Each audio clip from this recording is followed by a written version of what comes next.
You're listening to Merykid Explains, an oral history of one artist's discography featuring facts, feelings, and most importantly, context.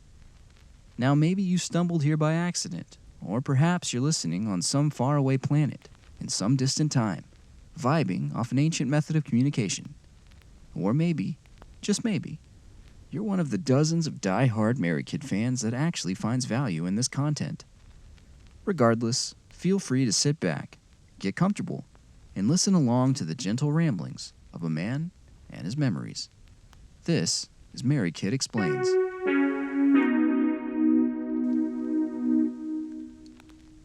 Boy and the Bird was kind of my... If Corduroy Crown was my bringing it all back home, then Boy and the Bird to me was supposed to be my Highway 61 Revisited. It was supposed to be like a hyper-confident sort of step up from everything that I had achieved so far with the previous record. And again, to summarize, the previous album, my debut EP, Corduroy Crown, it kicked the door down in a way that I could not have expected, mostly off of the strength of the song Clean Freak Ghost. That song really picked up a lot on the blogs of the time and just sort of paved this path. If anything, it was the universe sort of reaffirming me that I was making the right choice, or at least, you know, that was it gave me what I was looking for in regard to the confirmation of whether or not it was a worthy endeavor to continue this solo sort of career that I was digging into. So Boy and the Bird became the sort of next big project, and the way that I decided to step it up was I picked up the electric guitar, because of course I did, because that's what Bob Dylan did when he was ready to make his big statement to the culture. So I picked up the electric guitar and I brought in a band. Notably, the two session musicians that I had for this record were two brothers, friends of mine, Ryan and Brandon Guerra. Now you'll hear those names pop up again if you stick with me through the course of this trip down memory lane. But at the time, Ryan, who was a mutual friend of mine, he was my age. Ryan was a highly accomplished violinist and piano player and guitar player, but mostly he was sort of like known for his orchestral abilities. He was also a really great singer. And then Brandon was a drummer. He was young too. Brandon was so young. He was, gosh, if I was 23, this record was tracked in 2008 and released in 2008, maybe, and I think it was re-released in 2009. Brandon had to have been 16 or 17 years old. I mean, he was just way younger than us, and yet at the same time, a phenomenal drummer and already an accomplished musician. These two guys were just so talented back then. If you can imagine what it's like to hang out with them and play with them now, well, trust me, I'll explain it to you in great detail. But at the time, we were young. Brandon was really young, and yet these guys came in with a sort of musical understanding, a musical muscle that was exactly what I was looking for. And so with these guys in mind, I also reached out to the older brother of a friend of mine who had, at the time, just released a sort of legendary indie record in San Antonio for a group called the Morris Orchids. They were a very sort of, I don't want to say psychedelic's not the word, but they dipped really heavy into a sort of like Radiohead, maybe even like a Wilco, Flaming Lips style of music. It was very experimental. It was very thought-provoking. It was very heady to listen to it, to watch them play live. It was like watching, I don't know, chemists like dissecting samples of elements and things. I mean, there was so much going on with that music. And the guy who he was the guitarist of the band and also was helming the production of it, he went by Jaime. Jaime Rader. So I reached out to Jaime and sort of explained to him what I was looking for, something to also kind of tap into my own personal interest, which was kind of leaning towards that sort of more, again, like, what would be the way to describe, I don't want to say experimental when it comes to Radiohead, but I was just looking for something with a little bit more intellect and muscle, and I just wanted to flex a little bit, I guess would be the best way to say it, in that direction. So with all of that being said, basically what I got was 2 days of recording in an old church. That was where the Orchids were. One of the members of the Morris Orchids, their family owned a church that had been converted into a school, and so they would record there. And of course, they said it was haunted because, of course, you tell people that in order to like add to the mystique of the records, right? But they claimed it was a haunted church, and we were in there recording in it. And my favorite memory of this session is that in the morning, I drove over to the Guerra's house, and I picked up Brandon. Brandon was going to be tracking drums all day. And Brandon happened to be the leader of the drum line for the high school that he attended at the time. Again, the kid, he was still a kid. He was in high school, and he was like the captain of the drum team, of the drum line or whatever.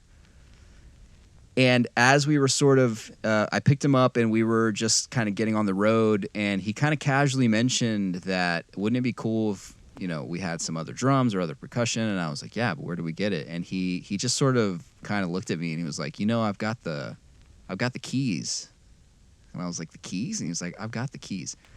And what that meant was he had the keys to the high school's drum office or room, like the band rehearsal hall. And on a Saturday morning, him and I drove to this high school and basically, not stole, we borrowed thousands of dollars worth of this high school's equipment. Just loaded it right up into my car. I was driving a Suburban at the time. We're talking like a giant marimba. Do you know what, if you're not familiar with what a marimba is, it's the gigantic wooden mallet.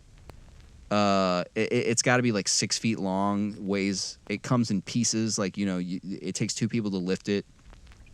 The thing is worth so much money, and it was probably, it belongs to the school. It was theft. Let's just be real here. We stole a very expensive instrument from this high school with the intention of bringing it back, which we did. Nobody ever knew the wiser, but that was just sort of like the energy we were bringing into this. It was kind of like, Brandon and I, we were always kindred spirits in that sense. Him and I were always willing to go steal an instrument from a school if it was going to serve the record.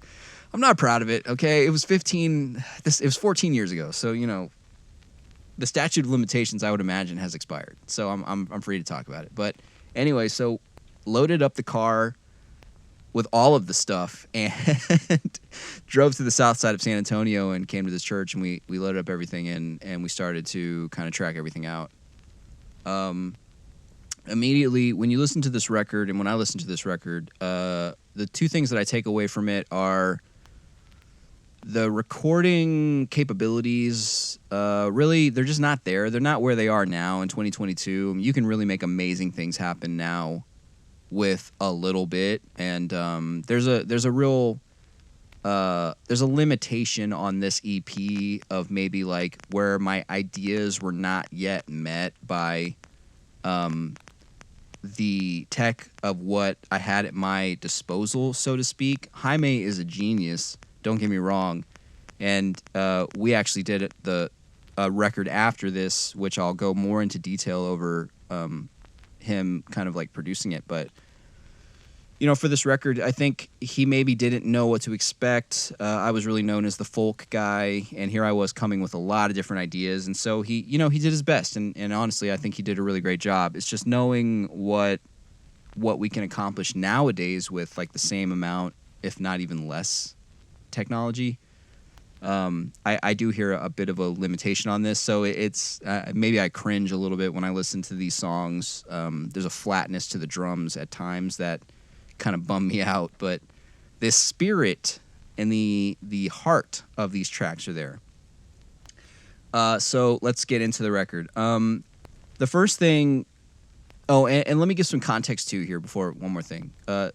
Writing this in 2008 and releasing it in 2009, the recession has hit. It's hot as hell in San Antonio. Nobody has any money. Everybody's kind of like, there's just kind of a bummer to it. And what started to happen in culture was dance music started to kind of like appear. Dance music became the sort of like underground kind of like counter-rebellious voice to the just real bummer of being like alive in 2008 or 2009, like in that era where the recession was sort of looming, right? So in my close circle of friends, the guys that had gone to, where Ryan Guerra was there, and my friends who had introduced me to him, who I had gone to high school with, and a couple of other guys. One of them, his name is Jorge. Jorge is like one of the greatest bass players I've ever met. He was sort of the bass player for my live shows at the time. He would sit in on bass.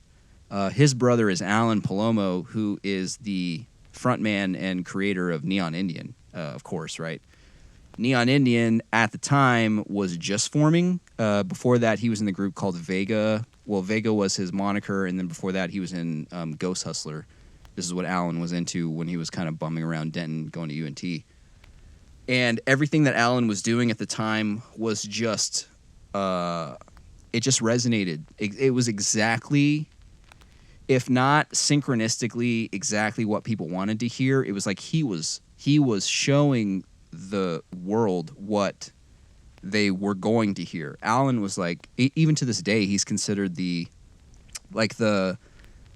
grandfather of this style of music called chillwave, which he was creating that in real time. You know, those in those days, I could go to my friend's apartment and Alan would be in one of the bedrooms just with like one synth and a microphone, and he was making like the inaugural tracks for like, you know, the Vega early Neon Indian era. And looking back on it, it's like no one could help but be inspired by what Alan was doing. And I was such a fan. I look back at blogs that I was writing at the time, because of course everybody had a blog, and I look back at my blog and I remember, you know, this is like one of my claims to fame here. I remember posting about Neon Indian had just released 3 tracks on MySpace. These were the 3 tracks that blew up and really like formed what has become like the sound of popular music. Even like now in 2022, people are still doing stuff that originates from like the ideas that Alan had in 2008. But I have a blog post from 2009 or 8 or whenever, and it was just like, oh, this guy just dropped 3 new tracks on his MySpace page, and it's called Neon Indian. You all should pay attention to it. And I remember being one of the first. Maybe he had like less than 500 listens to those songs. When I listened to them, I just kind of tuned in and saw it. It was the right, you know, I just was one of the early ones, and it was with, I don't know, I think by 2009, he was the face of South by Southwest, and then, you know, by like 2000, I don't know, 10 or 11, he was the face of Pitchfork, you know, him and Kanye West. So with all of that being said, the first track on Boy and the Bird is a track called Bad Things. And basically what I did was I went out to a local music store. I found this really awesome old synth just sort of sitting in the pile of like used instruments.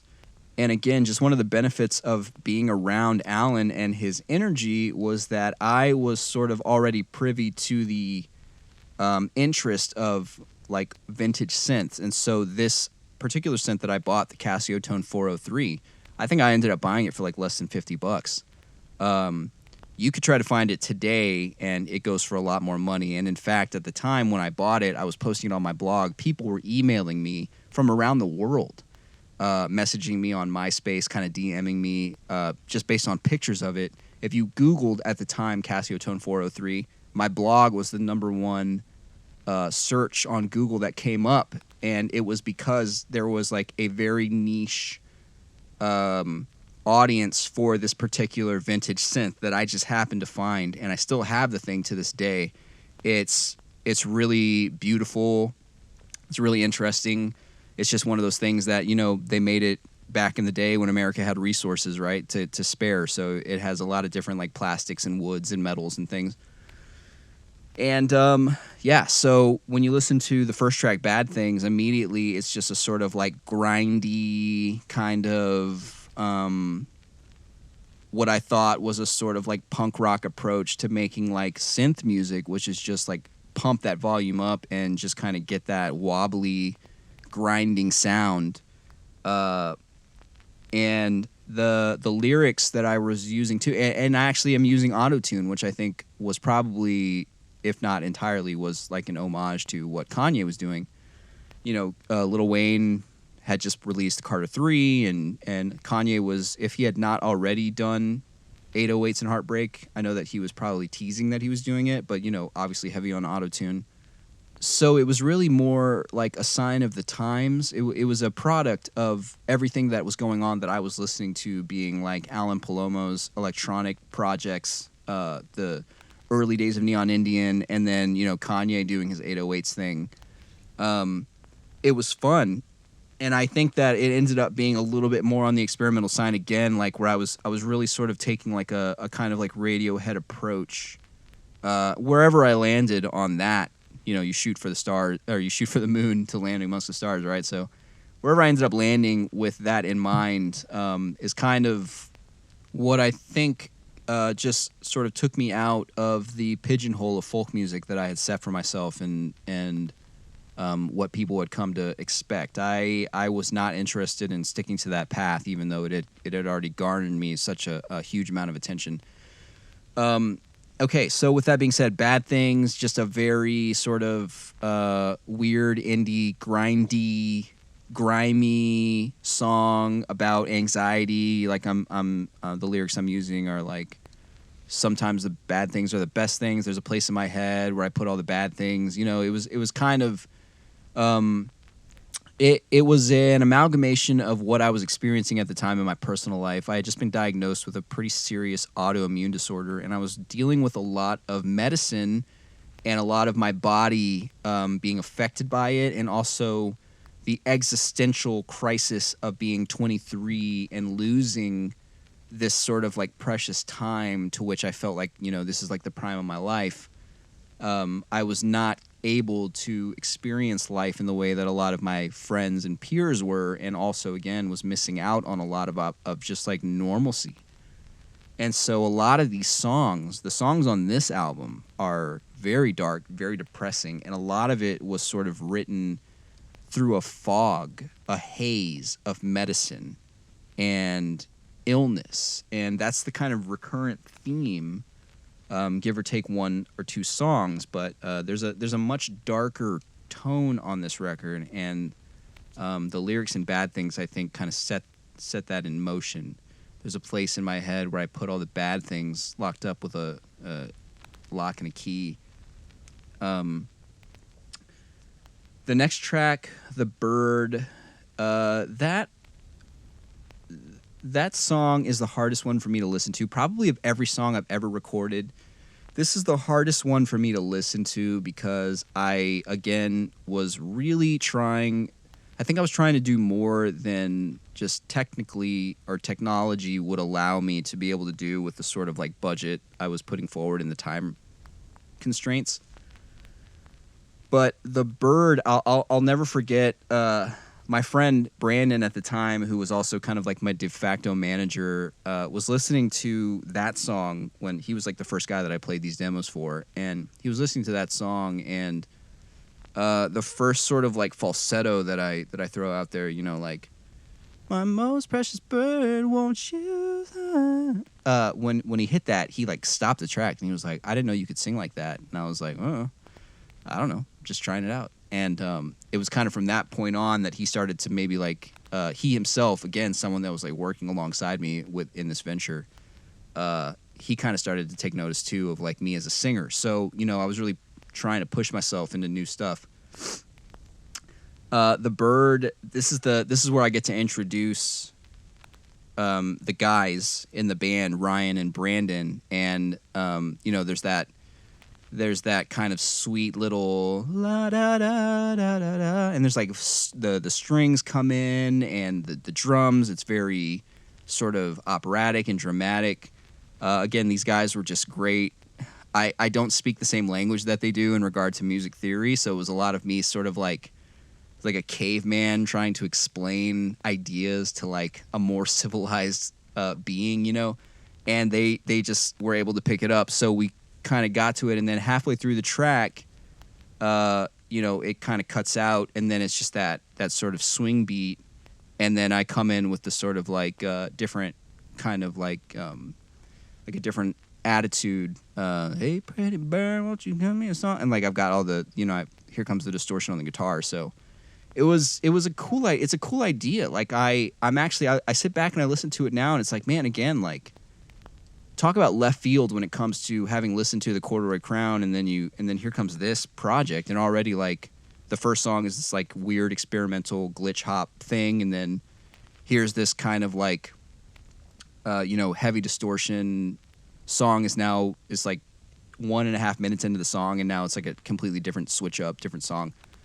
So just really, really batting for the moon in regard to creativity, and like the song, it makes me cringe because of the quality of it not being what I want to hear, but the idea of it makes me very proud. So Goodbye Moon, actually, Goodbye Moon is one of those tracks that I'm very proud of. I think that song gets buried in this album. It's really dark. I do remember being in a very dark place when I wrote it. It's really like, me, it's very dramatic, and it's me like a 23-year-old kid, very sick. It's very late at night, I'm not sleeping, and I'm just sort of like looking out at this like the one little window in my room, and in my mind I'm like calling out to God, just asking, like, why me? And the task became, how do you translate that into the music? And I feel like it was done pretty well. I think the instruments sound great.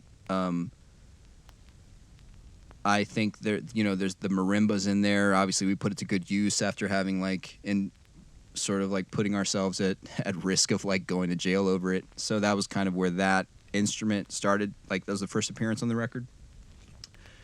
And it's the back half of the song that I'm so proud of, because there's no vocals. It's like it kind of changes time signature into like a 6. And I'm playing the guitar, and I'm also playing the bass, and Brandon's playing the drums, and Ryan is playing the strings. And Ryan really shines on this track. He really adds a lot of sort of the drama of that moment. It's really kind of like that. The back half of Goodbye Moon, in my opinion, is the climax of this EP. In that moment near the end where Ryan is just really digging into the violin, and I mean he's holding that high note, and you can just feel. We played that song live a couple times, and every time we get to that part, it's just everybody's locked in. One of like my more proud moments as a musician to have written that, looking back on it, and again being able to look back and just sort of like remember what it was like when we were all just young and playing this really intense music. It's a great memory. The next track, Keep Moving. Keep Moving is interesting. Now, fun fact, when I re-released this song, I actually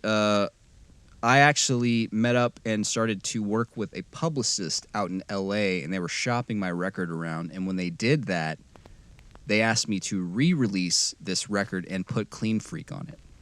Redo Clean Freak, like remaster it and put Clean Freak on this album. So there's a version of The Boy and the Bird which is no longer streaming, but there's a version of Boy and the Bird, the physical copies of it, that have Clean Freak on the album. And Clean Freak came right after Goodbye Moon and right before Keep Moving. So this is where Clean Freak would have come in. But without it, the highlight of this album was the song Keep Moving. This is the one that I think still to this day holds up, which is pretty crazy to think, like not everything holds up based on how we were recording it or what our influences were or who we were 14, 15 years ago. But Keep Moving is a song that still has its integrity intact. It's the one that, when I talked to Brandon Guerra, the drummer, who was also in these sessions, that's the one that he's kind of like, man, that track, like I was listening to it the other day. Like, it's not weird for people who are sort of like still listening to some older Merykid stuff to kind of bring up that song as a highlight.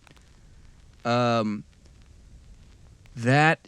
song, it's just one of those ones, man. I couldn't tell you even, I don't even remember the really like the headspace I was in when I wrote it. Clearly I was in a dark place just generally because of like my health. But Keep Moving, the message behind it is just so like it's just a kid that's been beaten but like refuses to give up. That was just really me in a nutshell at the time. Like I was just getting hit, like the universe was just throwing lefts and rights, and I was taking them and really clinging to this music as the kind of thing. It was like my life raft. So Keep Moving, it's got this real I remember the day that we were in Jaime's house writing it.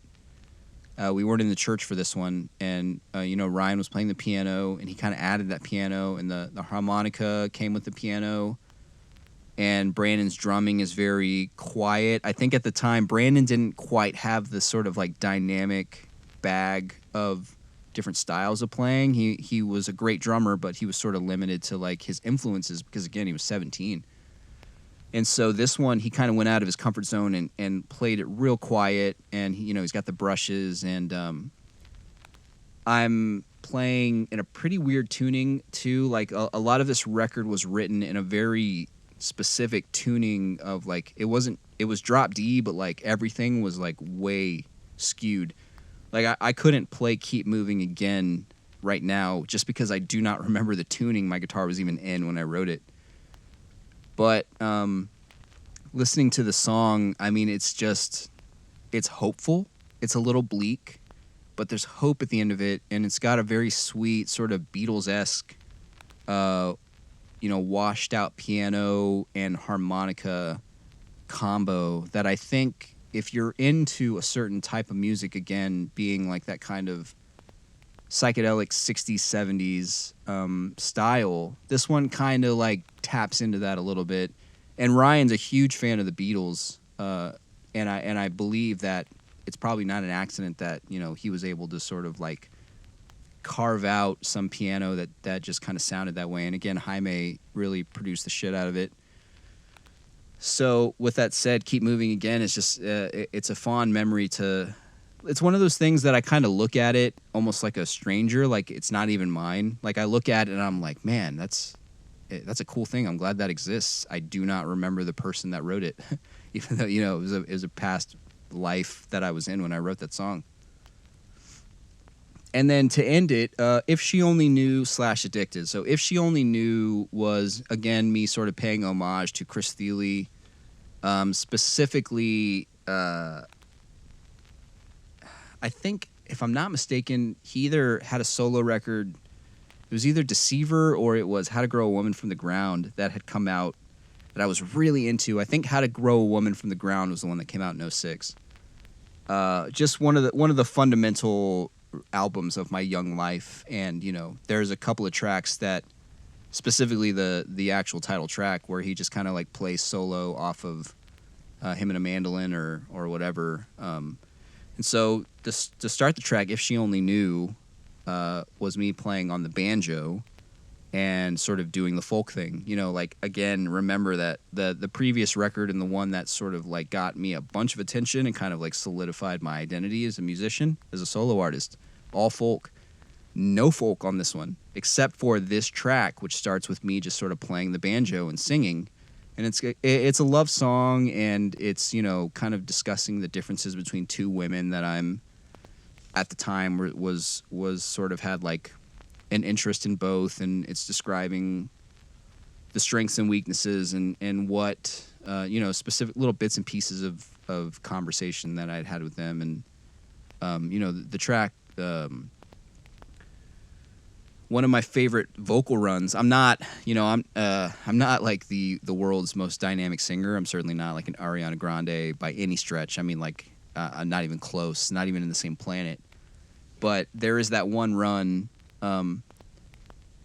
where I say California. Like, maybe that was a butchered attempt, but it was very fluid at the time. When I listened to that, I'm like, all right, I hit that run. It was nice. I was pretty proud of myself from a vocal standpoint. And I really like the song a lot. I'm gonna write her a letter, and I don't think I'll let her know that I am the sender. It's been a long time, but trust me, she remembers. Yeah, like, that's this type of music that I, for a long time, just like wanted to make. And it sucks now to think, like, instead of really honing in on that style and maybe like pushing further in that direction, it was like almost too easy for me. It was so natural for me to make that type of music that it didn't intrigue me the way, you know, like that a young person is always seeking the next like kind of great thrill. I was more interested in making kind of like generic rock and roll, like the song The Bird, than I was to dig deeper into the sound of If She Only Knew, which was the thing that people were really wanting me to do. I mean, you know, just a young, dumb kid who was way too into Bob Dylan, you know, take it for what it is.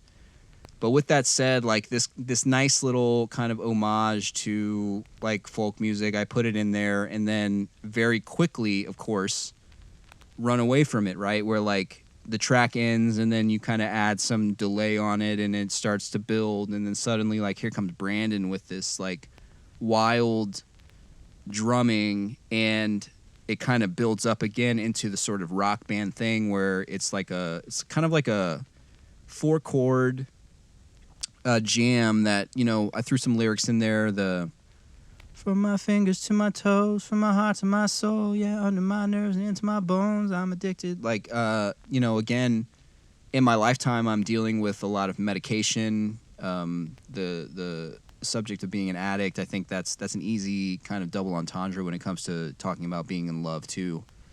The lyrics are sort of discussing like the body in general, right? From my fingers to my toes, heart to my soul, under my nerves, into my bones. Like, it's a lot of me sort of being in my body with my own sort of like physical health issues at the time. So I listened to that, and it's interesting to see like where I was kind of leaning towards lyrically. But the jam at the end, which is a very sort of like Ghost is Born era Wilco, maybe even like maybe their earlier stuff too, but that kind of like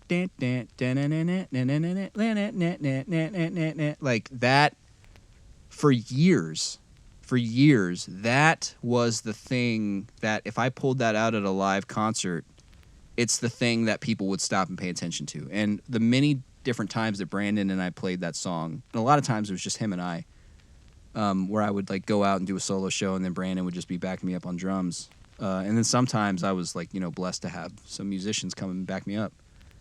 But anytime we did the Addicted Jam at the end, that was always a big showstopper, and that was the type of thing where like the musicians, you know, San Antonio, just like any other city, had its kind of cliques and it had its scenes. And if I'll never forget, I was playing a show with some bands that I really liked, and one of the singers of one of the bands actually came and talked to me after the show at the time, and he kind of gave me a, you know, maybe you should think about how you don't really fit in with like this type of music. And he was doing it in a very kind of like loving way. He was just sort of like, maybe like our audience isn't your audience. But even, and so, you know, take that for what it was. But even he mentioned to me that jam was enough for him to think like, man, that was great. Like, do more of that. That's the type of thing, you know, that he would say to me after that jam. He'd be like, you know, maybe you should write more like that, you know? And so with that being said, I mean, this record was, for what it is, which is just 5 tracks, some versions of it have 6 because Clean Freak got put in there again. But for what this record is me being as daring and experimental, weird, brave, confident, all of those things. It's me being that, as much of that as possible, while also combating a very serious health issue. And this, again, the existential challenge of being 23 and not having the ability to live any sort of normal life. I spent a lot of my time indoors. It was a lot of being awake at night while everybody else was asleep. It was a lot of me being on medications in the way that it was making my body feel. It was a lot of me not being able to date women or explain to them why I wasn't present, because it was hard for me to explain about what I was going through physically. All of these things. And on top of that, we're talking about, that was all me personally. And then in the world, we're talking about the music industry is crumbling because they don't know how to handle what was going to eventually be the rise of streaming. It's still in that sort of like period of time where the music industry has no idea what they're doing. They're just grasping at straws. Justin Bieber hasn't even come out yet. YouTube hasn't become an effective means of promoting music. Facebook, Instagram doesn't even exist. Facebook is barely in its infancy. You know, like, we're so early. There's just nothing. It was all a sort of hazy kind of wasteland of uncertainty, really.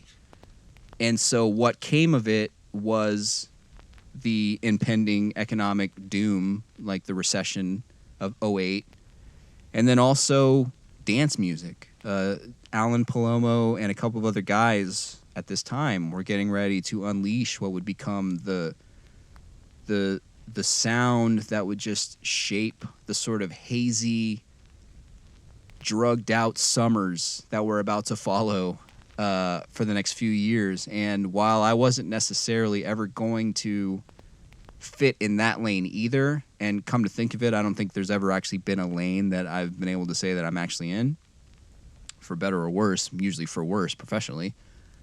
I couldn't help but recognize the authenticity and the sort of like value in that sound, in the way that it was connecting to people. It connected with me a lot.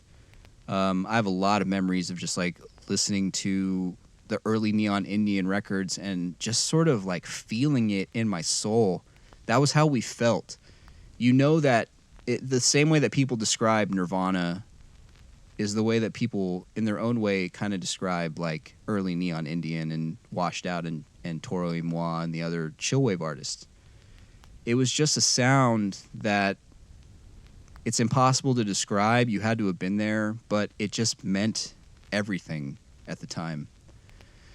And with that said, that's the end of this episode. Thank you again for sticking with me. Boy and the Bird was a confident step in the path of my musical career. And when I listen to it now, I think, man, where did that confidence go? You know, who was that 23-year-old kid that really was ready to just take on the world all on his own? Him, a couple of friends, and one stolen marimba from a local high school.